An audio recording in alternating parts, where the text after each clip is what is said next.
Assalamualaikum warahmatullahi wabarakatuh. Kembali lagi di channel Teman Misterius. Apa kabar kalian semua? Semoga sehat selalu dan semoga diberi kelancaran dalam segala urusannya. Di kesempatan kali ini, saya Dayun akan membawakan sebuah cerita yang berjudul Satu Keluarga yang Dibakar Hidup-Hidup. Cerita ini ditulis akun Facebook bernama Debra Yoga. Bagaimana dan seperti apa kelengkapan ceritanya? Tentunya tak usah berlama-lama, langsung saja kita masuk ke ceritanya. Ayo cepat, seret Karman dan anaknya itu. Ayo. Karman dan Lasmanto sudah tidak bisa berbuat apa-apa lagi. Semua yang Karman katakan percuma saja. Dia berusaha memberontak, tetapi sia-sia. Terlalu banyak orang yang memeganginya. Karman dan Lasmanto dibawa ke makam Eyang Wongso yang terletak di pinggir hutan dekat perkebunan warga. Lasmanto hanya bisa menangis dan memanggil-manggil ayahnya.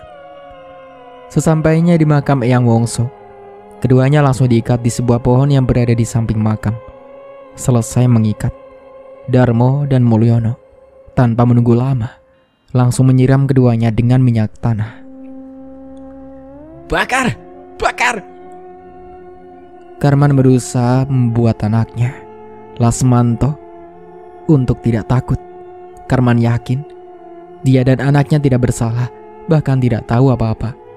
Karman tahu dia dan anaknya telah dijebak, difitnah, dan dihakimi orang-orang yang tidak menyukainya. Ya, benar sekali. Orang-orang itu dendam pada Karman. Tapi kenapa anaknya harus ikut dalam dendam ini? Tidak masalah jika aku harus mati. Tapi anakku, tidak. Tolong, jangan bakar anakku. Jangan bunuh dia. Bunuh saja aku, pinta Karman. Berisik kowe Karman. Aku mohon, tolong jangan bunuh. Jangan bunuh anakku. Dia tidak bersalah. Walah, meneng kowe. Sipur yang sudah geram mengambil sebatang kayu yang tergeletak di depannya. Dia mengarahkan kayu itu ke perut dan ke dada Karman, memukulnya beberapa kali dengan keras. Keras sekali. Walah, diam kamu. Darah menyembur keluar dari mulut Karman. Tubuhnya tidak bisa dia gerakkan. Sakit sekali rasanya. Dia merasa beberapa tulang rusuknya patah. Karman memang tidak bisa bergerak karena rasa sakit yang luar biasa dia rasakan saat ini. Tetapi dirinya masih sanggup untuk berbicara. Di detik-detik kematiannya, dia meminta kehidupan untuk anaknya. Tolong, siapa saja, anakku tidak bersalah. Tolong selamatkan dia, lirih Karman. Tetapi tampaknya sia-sia saja. Bakar! Ayo! Nunggu apa lagi? Bakar! Teriakan keras Lasmanto terdengar bersama dengan obor-obor yang dilemparkan ke arah dirinya dan ayahnya. Pemandangan sangat tragis terjadi malam itu, di mana seorang ayah dan anaknya yang dibakar hidup-hidup. Merasa ayah dan anaknya itu tewas terpanggang, tampak seorang memerintahkan seluruh warga untuk meninggalkan tempat itu. Tentunya meninggalkan sisa-sisa dari jasad keduanya. Bandung, 24 Desember 2017. Ferry rasanya tidak bisa percaya. Hari ini dia dan teman-temannya masih harus masuk ke kantor untuk kerja. Meskipun tumpukan lembar bekas kerjanya sudah hampir selesai dikerjakan, rasa sebalnya itu tidak bisa dia singkirkan begitu saja. Sementara di meja sebelah, Joni, Ayunda, dan Lucy masih saja uring-uringan. Bagaimana tidak? Di saat semua kantor, pabrik, bahkan toko sekalipun sudah mulai memberikan cuti ke karyawannya, mereka malah harus berkutat dengan pekerjaannya masing-masing. Memang mustahil untuk berkata tidak jika Pak Bos sudah mengambil keputusan, karena keputusannya bersifat harus dan wajib. Mau tidak mau mereka harus tetap masuk. Meski sebenarnya hari ini sudah memasuki cuti bersama Hari Raya Natal dan Tahun Baru, mereka harus lembur setengah hari dengan sangat terpaksa. Sejak pagi hingga siang, Joni, Ayunda, dan Lucy tidak henti-hentinya protes. Sesekali mengata-ngatai Pak Bos. Saat inilah yang tidak mau mereka lewatkan, mengeluarkan unek-unek mereka tentangnya, yang hari ini tidak bisa ke kantor. Ada untungnya juga. Berbeda dengan Alfian, Seruni, dan Linda, yang sama sekali tidak protes seperti teman-teman mereka. Ketiganya malah terlihat fokus pada kerjaannya masing-masing. Sesekali, mereka hanya geleng-geleng kepala dan tertawa kecil karena mendengar hebohnya obrolan Johnny dan lainnya. Sudah bilang, Pak Bos itu agak sinting, kata Lucy. Agak sinting? Ulang Ayunda dibuat-buat. Dia sudah gila. Iya betul, Johnny membenarkan. Gila harta pastinya. Dan kita semua asetnya. Kita selalu digencarkan untuk terus bekerja demi meraup uang banyak untuk dia. Sedangkan kita akan mati perlahan-lahan karena gaji kita yang kecil. Lebih tepatnya, kita itu ibarat rakyat jelata, dan dia itu penjajahnya. Kita disuruh untuk kerja dan kerja. Seperti apa itu namanya? Tanam jaksa, kata Lucy. Tanam paksa, sayang. Johnny cepat-cepat mengoreksi. Iya, itu dia maksudnya. Dan jangan panggil-panggil sayang. Lucy melotot ke arah Johnny. Makin cantik deh kalau lagi marah. Johnny cepat-cepat meraih ponsel di mejanya, berusaha untuk mengabadikan ekspresi wajah Lucy saat itu. Please deh Johnny, berhenti bertindak konyol. Jangan terlalu berharap lebih, oke? Suka sama orang seperti kamu itu adalah tidak mungkin. Mustahil, bentak Lucy. Mustahil? Johnny seperti orang yang sedang berpikir. Tidak ada yang mustahil kalau cinta sudah berbicara. Ia mengedipkan matanya dengan senyum yang dibuat semanis mungkin. Lihat saja, suatu saat nanti, saat yang sebentar lagi tiba, kita berdua akan menjadi pasangan sehidup semati, sayang. Lucy mendelik sebal. Tidak akan. Tidak. Lucy melompat berdiri. Dia menganggap hal seperti ini tidak bisa dihadapi dalam keadaan duduk. Sambil berkacak pinggang, Lucy melotot ke arah Johnny. Aku bilang tidak. Ayunda menepuk keningnya sendiri. Mulai lagi deh. Perdebatan antara Johnny dan Lucy memang sudah sering kali terjadi setiap hari, setiap jam, mungkin bahkan setiap menit. Adalah hal biasa bagi Ayunda dan yang lainnya mendengar perdebatan antara keduanya. Mereka menganggap hal inilah yang lucu, hal yang bisa membuat mereka ketawa. Namun, tidak untuk Ferry saat ini. Dirinya merasa terlalu sebal hari ini. Bahkan, dari pagi sampai sekarang ini, bicara pun tidak. Ferry berusaha keras untuk mengabaikan suara-suara yang berasal dari mulut Johnny dan Lucy. Dia menjulurkan kedua kakinya ke bawah meja, menyeruput kopi hitam yang dibuatnya beberapa menit lalu. Sayang, hal itu tidak membuatnya jauh lebih nyaman, justru membuatnya semakin geram. Karena suara Johnny dan Lucy yang kini semakin keras, ini sungguh keterlaluan. Dengar ya Johnny, sampai kapanpun, sampai aku mati, tidak akan pernah aku mau sama kamu, teriak Lucy. Diam. Bisa tidak? Setidaknya untuk saat ini jangan berdebat dulu. Kami tidak berdebat kok. Hanya memang ini cara kami berdua untuk menunjukkan rasa sayang kami masing-masing. Kata Johnny. Tetapi Lucy tidak pendapat. Dirinya sudah siap membuka mulutnya untuk protes. Sayangnya Ferry lebih dulu berbicara. Entah apa itu, terserah. Sudah cukup, bentak Ferry. Lucy yang sebenarnya masih kesal terpaksa kembali duduk di kursinya. Aku minta pada kalian berdua diam dan kerjakan kerjaan kalian sekarang. Ferry menghela nafas. Kalian ingat, kita semua akan berangkat liburan sore ini kan? Jadi aku minta 1 jam lagi pekerjaan kalian harus sudah selesai, tuntut Ferry. Dia melotot ke arah Johnny dan Lucy, seakan ingin mengatakan, kalau tidak, awas. Liburan? Oh, hampir saja aku lupakan. Lucy balas melotot sambil memayunkan bibirnya. Baik bos. Yes, liburan. Ayunda menahan tawa. Syukurin. Melihat itu Lucy tidak menjawab. Malah sekarang bibirnya tambah dimanyunkan. Liburan. Semestinya ini sudah mereka lakukan kemarin. Jika saja Pak Bos tidak menyuruh mereka semua untuk masuk kantor. Inilah yang membuat Ferry merasa kesal seharian. Padahal sudah jauh-jauh hari dia membayangkan liburannya akan sangat menyenangkan. Rencana liburan kemarin memang tertunda. Tetapi untuk kali ini tidak. Mereka akan berangkat sore ini juga. Dengan harapan besok pagi-pagi sekali mereka sudah sampai di tempat tujuan, sehingga bisa menikmati suasana perayaan Natal di sana. Sedangkan untuk perayaan Tahun Baru, mereka sepakat untuk merayakan di Solo, kampung halaman Linda. Liburan memang sudah ditunggu-tunggu oleh mereka semua, karena sejak lama mereka tidak mendapati cuti.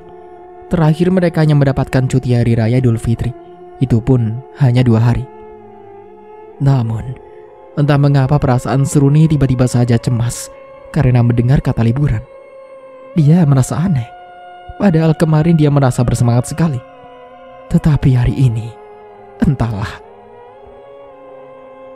Al, ada yang ingin aku katakan.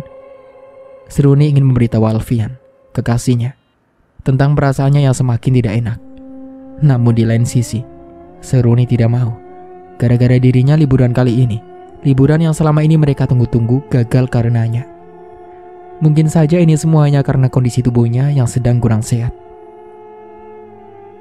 Tentang? Alfian menatap Seruni. Katakan saja. Seruni membatalkan niatnya untuk memberitahukan Alfian tentang perasaannya. Dia tahu betul bagaimana sifat Alfian yang tidak akan membiarkan gadis yang dicintainya itu cemas.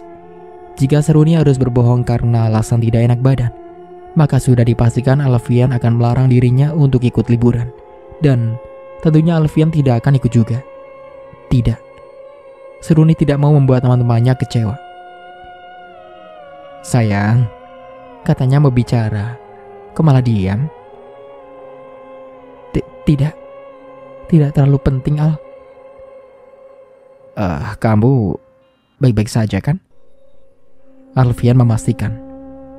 Iya, aku baik-baik saja kok. Walaupun Seruni bilang dirinya baik-baik saja, Alfian tahu Seruni sedang tidak dalam kondisi baik-baik saja saat ini. Dia tahu ada yang disembunyikan dari raut wajah Seruni yang cemas. Tetapi dia juga tahu seberapa kerasnya dia memaksa bertanya, pasti akan sia-sia saja. Seruni tidak akan bicara. Wajahmu pucat. Apa kamu sakit? Tanya Alfian akhirnya. Aku baik-baik saja, jawab Seruni memaksakan untuk tersenyum. Tapi aku tetap harus membelikanmu beberapa vitamin nanti, kata Alfian. Dan jangan menolak untuk meminumnya. Seruni mengangguk. Iya, terima kasih. Seruni berusaha terlihat lebih tenang daripada yang dirasakannya. Jangan sampai Alfian tahu bahwa dia benar-benar cemas saat ini. Mungkin saja kecemasannya ini tidak beralasan. Seruni memandang keluar lewat jendela di lantai 3 ruang kerjanya. Pandangannya tertuju pada gerombolan burung gereja yang kebetulan terbang berputar-putar, dan pikirannya tiba-tiba saja berkelebat. Pandangannya berubah. Bukan burung lagi yang dia lihat, tetapi sekumpulan orang, banyak sekali. Lebih tepatnya puluhan orang yang sedang berkerumun. Seruni tampak bingung dengan apa yang dilihatnya sekarang. Tempat apa ini? Bagaimana dia bisa sampai ke sini? Dan sedang apa sebenarnya orang-orang ini? Banyak sekali pertanyaan yang berkecamuk dalam pikiran Seruni. Tetapi dia tidak akan tahu jawaban dari semua pertanyaan itu, kecuali dia harus mencari tahu sendiri. Seruni melangkah secara perlahan, mendekati kerumunan orang itu. Dia melangkah sangat pelan, sambil melihat sekeliling tempat itu, sampai dia menyadari dirinya mungkin sedang berada di sebuah halaman luas yang masih berupa tanah. Beberapa rumah sederhana yang terbuat dari kayu dan papan terlihat di kanan kirinya, sedangkan jauh di depan ada banyak sekali pohon-pohon besar. Seruni mengedarkan pandangan. mengamati orang-orang yang sedang berkerumun, yang sekarang tidak jauh lagi darinya. Orang-orang itu tampak aneh. Pakaian mereka sangat jauh berbeda dengan pakaian orang zaman sekarang. Bahkan beberapa laki-laki tidak memakai baju, hanya memakai celana kolor pendek atau sarung sebagai gantinya. Hampir semua orang yang dilihatnya Seruni ekspresinya sama. Dalam wajah orang-orang itu tersirat kesedihan yang sangat mendalam. Seruni sendiri bahkan bisa merasakannya. Langkah Seruni terhenti, tepat di belakang orang-orang yang sedang berkerumun. Di depannya, ada beberapa laki-laki dan perempuan. Salah satunya perempuan parubaya yang memeluk erat seorang gadis bertubuh kecil yang terlihat sangat ketakutan. Gadis itu terlihat sangat gemetar. Dari mulutnya sesekali terdengar isakan pelan. Tapi, kenapa gadis itu begitu ketakutan? Seruni mencoba untuk melihat ke depan kerumunan, mencari tahu apa yang sebenarnya terjadi dan apa yang membuat semua orang begitu sedih. Tetapi, sulit. Terlalu banyak orang di depannya.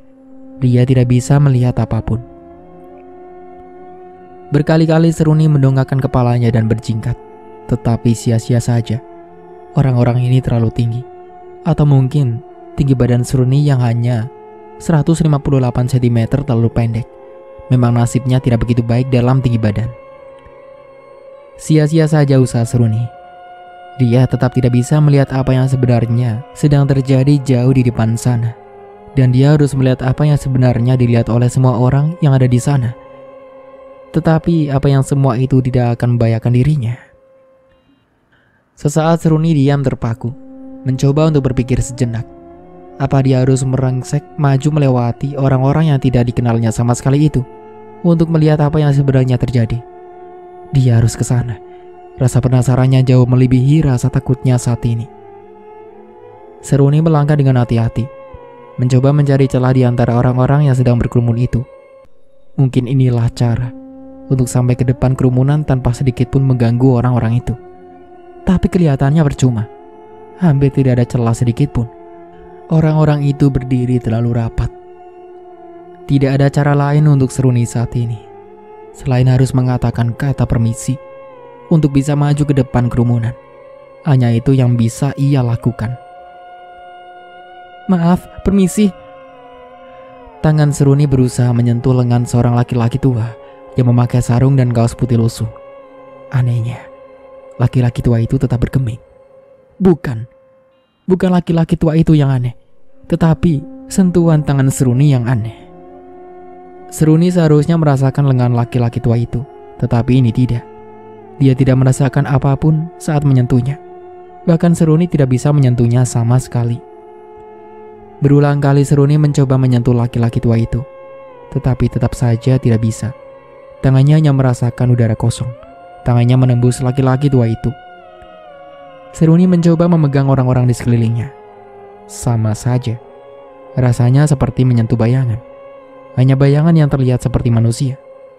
Apa ini? Kenapa Seruni tidak bisa menyentuhnya? Diam sesaat. Pikiran Seruni kembali tertuju pada apa yang ingin dia lihat sejak tadi. Seruni mulai melangkah, walaupun perasaannya agak ngeri. Tidak terbayang olehnya akan berjalan di kerumunan dengan cara menembus kerumunan itu. Setidaknya dia tidak akan mengalami kesulitan saat ini. Seruni mempercepat langkahnya, menembus banyak sekali orang. Rasa takutnya pun mulai sedikit hilang. Seruni berpikir dirinya akan aman dan tidak akan ada yang membuat dirinya dalam bahaya saat ini. Karena orang-orang itu bukan hanya tidak bisa Seruni sentuh, mereka bahkan tidak menyadari keberadaannya sama sekali. Sempat terbesit dalam pikiran Seruni. Apa mungkin orang-orang yang dilihatnya itu bukanlah manusia? Langkah Seruni hampir sampai. Hanya tinggal satu barisan orang lagi. Namun, langkahnya harus terhenti ketika dia merasakan ada yang menahan pergelangan tangan kanannya. Hatinya mencelos. Jantungnya berdegup kencang seketika itu juga. Siapa yang memegang tangannya? Butuh waktu beberapa saat untuk Seruni agar bisa membuat dirinya tenang, berusaha mengumpulkan sisa-sisa keberaniannya. Setelah yakin dirinya benar-benar siap, perlahan Seruni memalingkan wajahnya, mengarahkan pandangannya pada orang yang memegang tangannya saat itu. Nenek? Nenek siapa? Tanya Seruni agak ragu. Setelah yang dilihatnya ternyata seorang wanita tua. Seluruh rambutnya telah memutih. Seluruh kulitnya, terutama kulit wajah, sangat keriput. Tetapi kedua matanya mempunyai tatapan tajam, menatap lekat ke arah Seruni. Sunyi sesaat. Wanita tua itu tidak menjawab. Dia terus menatap Seruni, sebelum akhirnya mengatakan sesuatu yang tidak Seruni mengerti. Bahaya selalu ada di depanmu, kata wanita tua itu pelan, sehingga hanya Seruni yang bisa mendengarnya.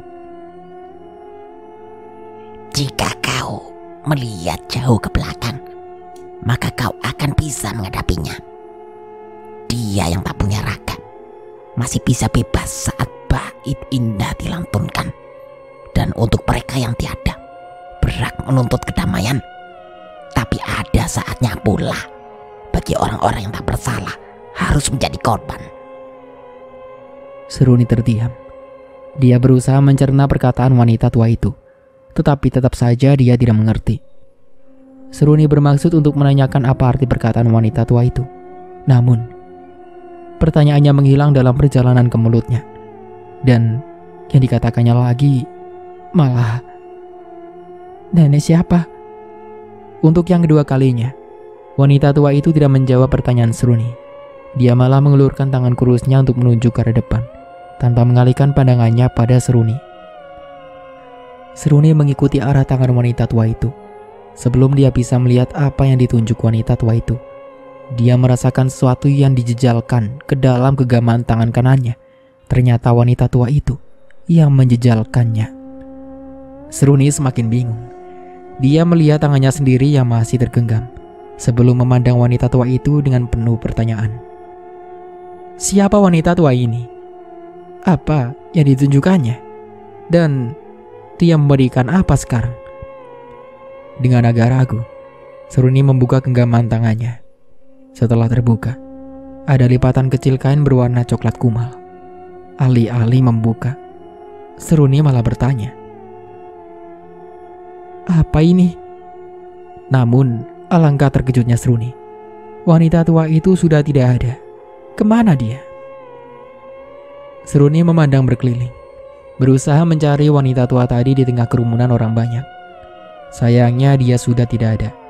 Wanita tua itu lenyap begitu saja. Seruni tidak menyerah. Dia kembali berjalan menembus kerumunan, berharap akan menemukan wanita tua itu.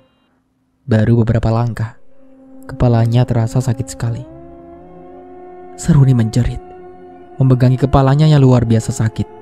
Kedua kakinya lemas, tidak sanggup lagi untuk menopang tubuhnya. Dia akan jatuh, tetapi sebelum jatuh, Seruni samar-samar mendengar suara seseorang yang sangat dikenalnya. Suara itu memanggil namanya. Seruni? Seruni? Seruni? Alfian mengguncang pelan tubuh Seruni. Seruni membuka mata. Sisa-sisa sakit kepala yang tersisa. Dia mengejap. Bukan lagi kerumunan orang yang dilihatnya, tetapi ruang kerjanya, di mana dia sedang dikelilingi oleh teman-temannya. Kamu kenapa? Tanya Alfian cemas. Seruni, kamu baik-baik saja? Tanya Linda yang sama cemasnya dengan Alfian. Seharian ini kamu terlihat aneh loh. Aku baik-baik saja kok, jawab Seruni, seraya menyempurnakan posisi duduknya dan berusaha setenang mungkin. Aku tahu kamu pasti sedang tidak enak badan kan? Ayo, aku antar pulang, ajak Alfian. Terus soal liburan? Celetuk Yunda.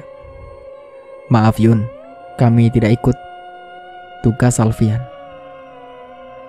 Yunda, apa kamu tidak lihat kalau Seruni sedang sakit? Tegur Linda. Baiklah, gumam Yunda. Mendengar itu, Ferry agak kecewa. Seruni menggeleng. Tidak Lin, semua akan tetap pergi. Aku baik-baik saja kok. Tidak. Kamu dan aku tidak akan pergi. Biar mereka saja yang pergi. Kamu harus istirahat. Aku bisa beristirahat di mobil kan? Usul Seruni. Tapi kamu, aku tidak sakit. Aku hanya sedikit kelelahan.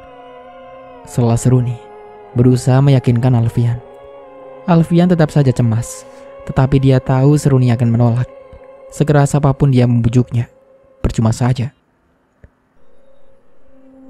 Kamu yakin? Tanya Alfian akhirnya. Sangat yakin. Seruni mengangguk dan berusaha untuk tersenyum. Baiklah. Alfian memegang tangan Seruni. Saat itulah Seruni merasakan ada sesuatu dalam genggaman tangan kanannya. Mungkinkah ini? Angin sepoi meniup pagar-pagar tanaman di kos Putri Jelita yang tertata rapi dan teratur di bawah langit sore yang cerah. Tampak sebuah mobil berwarna abu-abu yang baru saja terparkir di depan pintu gerbang kos. Ferry dan Johnny yang kebetulan duduk di teras rumah kos melihatnya. Mereka mengamati mobil berwarna abu-abu itu dengan penuh harap. Mungkinkah ini Fer? Tanya Johnny seraya terus mengamati mobil yang baru saja terparkir itu tanpa berkedip. Aku juga tidak tahu. Tapi kalau memang benar, ini sungguh keren, jawab Ferry kagum. Ferry dan Johnny masih mengamati mobil itu sampai terdengar bunyi pelan dari pintu mobil yang terbuka. Ternyata memang benar, yang turun dari mobil mewah itu adalah Alfian. Kita akan pergi dengan mobil semewah itu. Ferry seakan tidak percaya. Johnny tidak mendengarkan perkataan Ferry. Dia malah terlonjak senang dan berteriak. Ladies, mobil kita sudah datang. Mendengar teriakan Johnny, Seruni dan teman perempuan lainnya muncul dari dalam rumah kos. Memang benar yang dikatakan Johnny, mobilnya sudah datang. Semua orang terlihat senang, tetapi Lucy kelihatannya tidak begitu senang. Please deh Johnny, jangan seperti orang kampungan, Lucy balas teriak. Ayolah sayang, kita akan... Stop, ayo cepat, kita semua naik ke dalam mobil. Selanya cepat-cepat. Linda tampak senang mendengar ucapan Ferry. Jika tidak, maka perdebatan antara Johnny dan Lucy akan semakin memekakkan telinga mereka. Meski dengan wajah sewot, Lucy akhirnya menenteng tasnya dan berjalan cepat menuju mobilnya. Untung aja kamu cepat bertindak, ujar Linda lega. Kalau bukan aku, siapa lagi? Bisik Ferry kepada Linda. Keduanya cekikikan. Ayo semuanya, kita berangkat, seru Ayunda senang. Dia berlari menuju mobil yang disusul Johnny di belakangnya. Beberapa saat kemudian, Ferry terlihat sibuk mengatur tempat duduk. Johnny bersikeras untuk duduk di samping Lucy, tetapi Lucy tidak. Lucy sudah siap untuk mencak-mencak, tapi Ferry segera ambil tindakan lagi. Dia memaksa Johnny untuk duduk dengannya di bangku tengah, sedangkan Lucy, Linda, dan Ayunda di bangku paling belakang. Johnny sebenarnya tidak mau, tetapi jika Ferry sudah melotot, Johnny akhirnya mau juga. Sementara Ferry sibuk mengatur tempat duduk, Alfian masih mengkhawatirkan Seruni. Dia tidak tahu senyum yang Seruni tunjukkan sekarang adalah senyum yang keluar dari perasaan senangnya, ataukah senyum yang dipaksakan. Kamu yakin kita akan ikut pergi? Tanya Alfian ragu saat membukakan pintu depan untuk Seruni. Aku yakin, sangat yakin, Alfian memaksa tersenyum. Baiklah kalau begitu. Bagaimana obatnya? Sudah aku minum kok, yakin Seruni. Alfian sedikit agak lega karena Seruni sudah meminum obat yang dibelinya tadi sebelum pergi untuk mengambil mobil sewaan. Alfian berusaha untuk tersenyum lagi saat dia menutup pintu mobil. Beberapa saat lagi, mereka akan meninggalkan kota Bandung, melakukan perjalanan jauh menuju Yogyakarta. Mobil sudah dinyalakan, sabuk pengaman telah terpasang, dan semua orang sudah nyaman di tempat duduknya masing-masing. Sebelum mobil melaju, Ferry dan yang lainnya yang berada di belakang secara bersamaan berseru, berangkat! Perjalanan menuju Yogyakarta memang tidaklah dekat. Menurut perkiraan, waktu yang harus mereka tempuh sekitar 9-10 jam Itu pun jika tidak mereka terjebak dalam kemacetan atau kendala lain. Jelas dalam libur cuti Natal dan Tahun Baru saat ini, jalan manapun akan penuh sesak oleh kendaraan. Alfian memutuskan untuk lewat jalur selatan, karena memang inilah jalan yang termasuk paling cepat dan pastinya Alfian sendiri sudah hafal betul dengan jalurnya. Tepat seperti dugaan Alfian, jalur pantai selatan dipadati banyak sekali kendaraan, membuat kendaraan dikemudikannya hanya bisa dipacu dengan kecepatan tidak lebih dari 30 km per jam. Itu pun harus sekali berhenti, karena arus lalu lintas yang tiba-tiba saja macet. Kemacetan sepertinya tidak membuat hati Ferry dan yang lainnya merasa bosan. Mereka tampak asik bernyanyi dan sesekali memainkan permainan tebak lagu ataupun sambung lagu. Alfian dan Seruni hanya tertawa di waktu-waktu tertentu. Joni sendiri membuat perut semua orang sakit karena terus-menerus tertawa, kecuali Lucy. Dia menyanyikan sebuah lagu spesialnya untuk Lucy, yang dinyanyikan dengan gaya mars pemakaman yang amat lambat. Ini membuat Lucy semakin kesal. 3 jam sudah mereka berkendara, tetapi belum juga ada tanda-tanda jalan yang mereka lalui akan sepi. Untuk bisa keluar dari wilayah Jawa Barat pun masih sangat jauh. Alfian sendiri sudah sangat penat dan keadaan seperti itu. Azan maghrib pun berkumandang. Alfian memutuskan untuk berhenti di sebuah rumah yang lumayan besar, sekedar untuk sholat, makan, dan beristirahat sejenak. Setelah Alfian menemukan tempat untuk memarkirkan kendaraannya, semua orang mulai turun. Mereka bergantian untuk sholat dan di sebuah musola milik rumah makam tersebut, kecuali Ayunda yang sedang mendapat talangan. Setelah semuanya selesai sholat, mereka bersama-sama masuk ke dalam rumah makan. Mereka segera memesan menu pilihan mereka masing-masing ketika semuanya telah duduk. Joni tidak henti-hentinya memesan makanan yang dilihatnya dalam daftar menu. Joni, kamu mau makan atau mengadakan pesta di sini? Tanya Yunda heran. Oh, ayolah Yunda. Kita tidak bisa menemukan semua makanan ini di Bandung. Kita harus mencoba ini semua. Jawab Joni semangat. Dia kembali sibuk memilih daftar menu yang dipegangnya. Oh ya? Baiklah. Silakan habiskan semua itu. Ya, kenapa tidak? Sementara Joni bersikeras untuk memesan semua makanan yang diinginkan, Alfian sudah memutuskan untuk memesan 2 porsi ayam bakar dan 2 gelas es jeruk untuknya dan Seruni. Tentunya setelah bertanya kepada Seruni terlebih dahulu. Ada lagi? Tanya Alfian memastikan. Sudah cukup, Al. Aku tidak seperti temanmu Joni. Jawab Seruni. Dia tertawa pelan. Dia juga temanmu kan? Protes Alfian yang juga tertawa. Seruni membalasnya dengan cubitan kecil ke lengan Alfian. Selang 20 menit setelah makanan datang, mereka tampak sudah selesai menyantapnya, kecuali Joni. Dia masih terlihat rakus menyantap semua makanan yang dipesan. Mau tidak mau, Alfian dan yang lainnya harus terpaksa menunggu. Sedangkan Lucy terus saja mengomel tentang kelakuan Joni. Ayunda sendiri masih tidak percaya bahwa Joni sanggup menghabiskan semua makanan itu. Apa kamu yakin bisa menghabiskan semua itu? Tanya Ayunda ragu. Ya, kalau kalian bisa memberiku waktu 15 menit lagi. Ayunda menganggukkan bahu. Oke, kalau begitu kita semua akan menunggumu di mobil. Mendengar itu, Lucy langsung bangkit dari kursinya, berjalan cepat mengikuti Ayunda yang akan keluar dari rumah makan. Seruni dan yang lainnya mengikuti. Hey, tunggu Fer! Panggil Joni. Apalagi? Tanya Ferry sebal. Semuanya sudah kamu bayar kan? Semuanya? Sudah aku bayar, kecuali semua makanan yang kamu pesan ini. Ferry ngeloyor pergi, meninggalkan Joni yang duduk terpaku dengan mulut menganga. 15 menit berlalu. Alfian kembali menyalakan mobil ketika orang yang mereka tunggu akhirnya muncul juga. Joni segera masuk ke dalam mobil. Dia mengeluhkan uang yang harus dia bayarkan untuk semua makanan yang dipesannya sebelum mobil melaju. Wajarlah, orang kamu pesannya juga banyak. Komentar Ayunda. Mobil melaju pelan di tengah padatnya kendaraan. Kota Ciamis terlihat sangat ramai malam itu. Berderet-deret toko terlihat di sisi kanan dan kiri. Tidak jarang, hiasan pohon Natal terpajang di beberapa toko.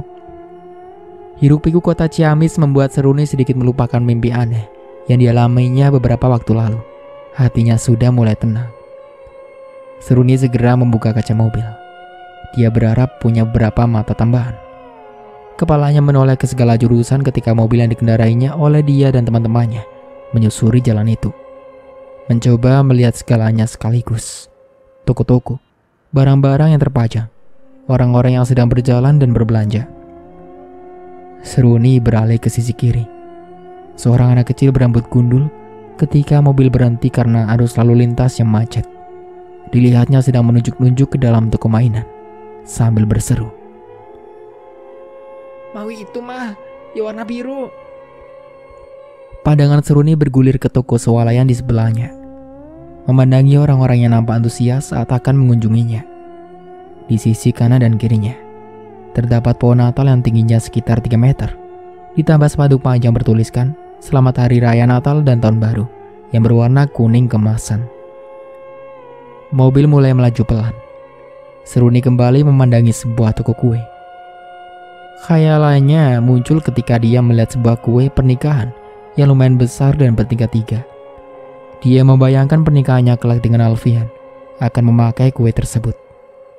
Namun, khayalannya terhenti ketika Seruni tiba-tiba saja seperti melihat seorang wanita tua yang dilihatnya dalam mimpi anehnya tadi siang. Wanita tua itu berdiri di sisi toko kue. Kedua matanya menatap tajam ke arah Seruni. Seruni ingin memastikan bahwa yang saat dilihatnya tadi itu adalah nyata, bukan seperti dalam mimpi anehnya.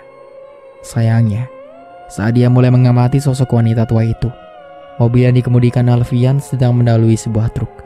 Pemandangan Seruni terhalang. Seruni memutar tubuhnya, mengarahkan pandangannya kembali ke toko kue, di mana dia melihat wanita tua itu tadi. Tetapi anehnya, wanita tua itu sudah tidak ada.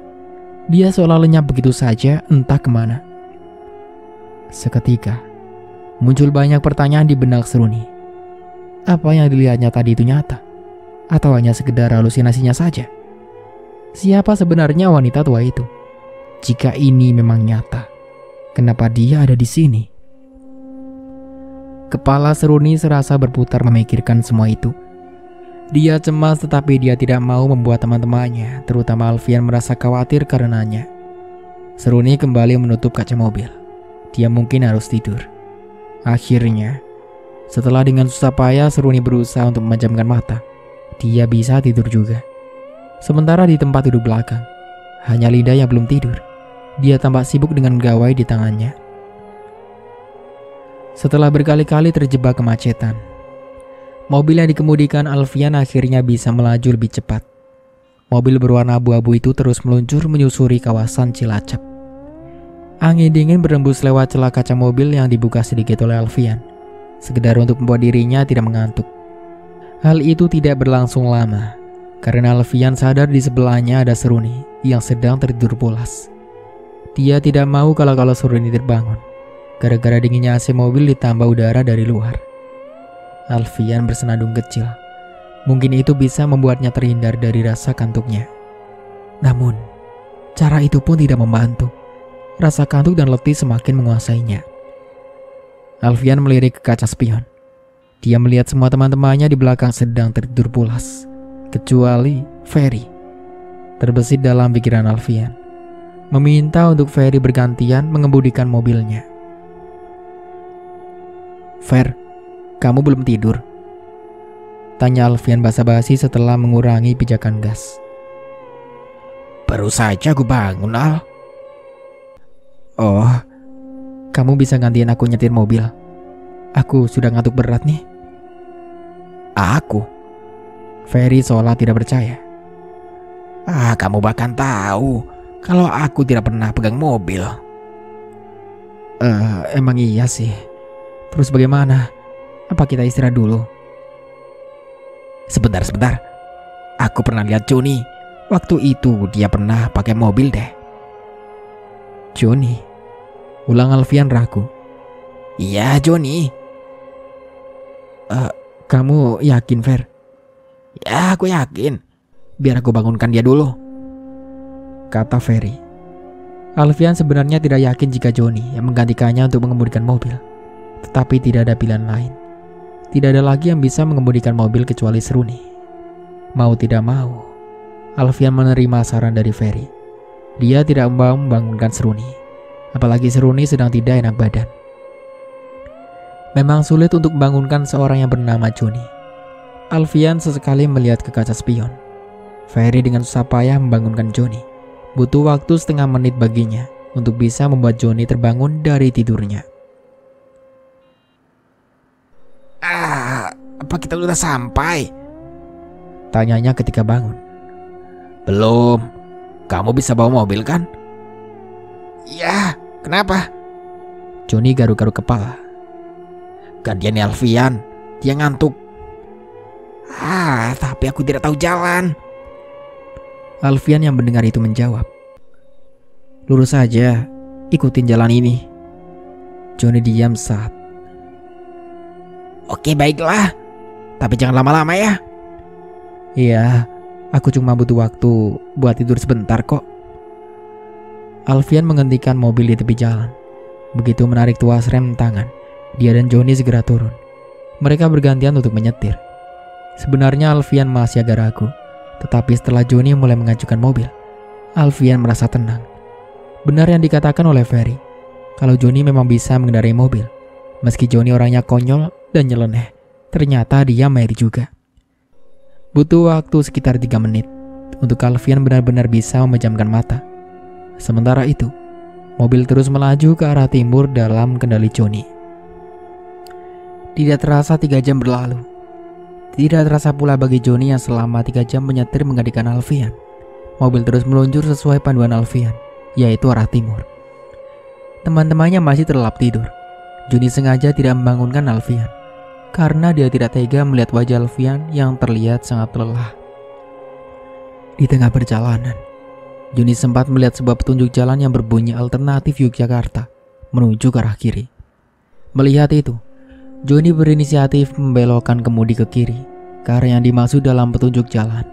Dia berpikir akan lebih cepat nantinya ke mereka untuk sampai ke tempat tujuan. Joni berusaha fokus pada jalan yang dilaluinya. Setelah melalui beberapa belokan, lama-lama Joni merasa aneh. Jalan yang dilaluinya sekarang menjadi sangat sepi. Dia tidak melihat satupun kendaraan lain. Jalan yang tadinya lebar sekarang menyempit, berliku-liku dengan penuh tanjakan. Joni berusaha tenang sambil masih mencari kalau-kalau ada petunjuk jalan. Sementara itu, jalan yang dilaluinya sudah benar-benar gelap gulita. Tidak ada rumah ataupun pencahayaan sama sekali. Setengah jam berlalu. Joni tampak lega setelah akhirnya bisa melihat petunjuk jalan yang menunjukkan ke arah tujuan.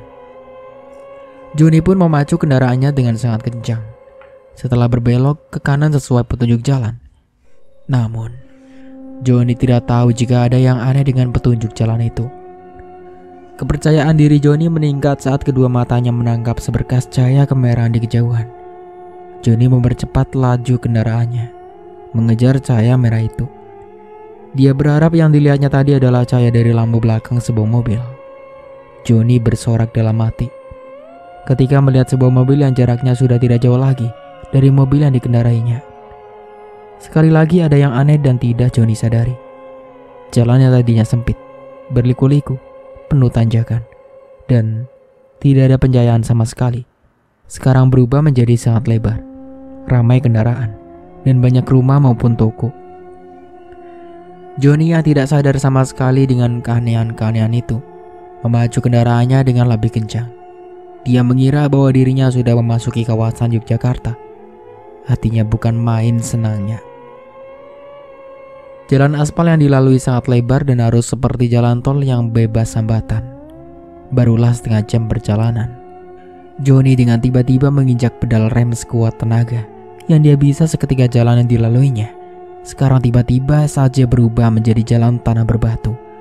Dia menginjak pedal rem karena di depannya merupakan tepian hutan yang landai dan banyak sekali pohon.